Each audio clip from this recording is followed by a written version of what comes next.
Urdaibai Busturialdeak turismo jasangarriaren Europako gutunarekin bat egin du, Europark Federazioaren eskutik. Eskualdeko 16 turismo enpresek jaso dute Europa mailako jasangarritasun ziurtagiri berezia. Lan partekatua, pribatuak eta publikoak elkarrekin egindakoa eta gaur ona ekarri gaituena.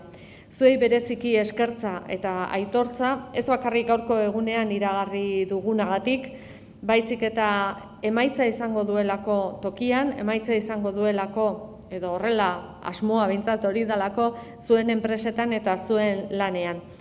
Igaro duzuen bidea luzea izan da, agian konplikatua momentu batzuetan, erabakitzen zer egin, nola egin, aipatu dute, urteak daramatzazue, baina aurrera egiteko erakutsi duzuen borondateagatik, benetan eskerrik asko eta zorionak. Urdaibai Biosfera Erreserba izendatu zuen UNESCOk aspaldian, 1984ean, Eusko Jaurlaritzak proposatuta. Eta ingurumen balio handia du, hori ez dago inor ezetza esango duenik, baino bertan mantentzeko eta referentziazko lekua izateko eta referentziazko aktibidadeak iraunkortasunaren alde, jasangarritasunaren alde egiteko zuek ezinbestekoak zerate.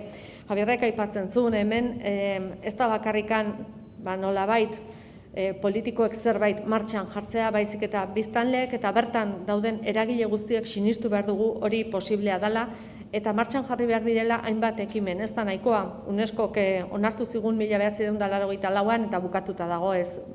Nolabait eguneroko lan horrek ematen ditu bere fruituak.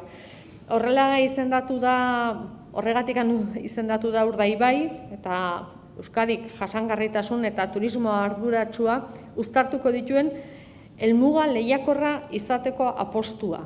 Eta apostu hau berretsi egiten dugu danon artean.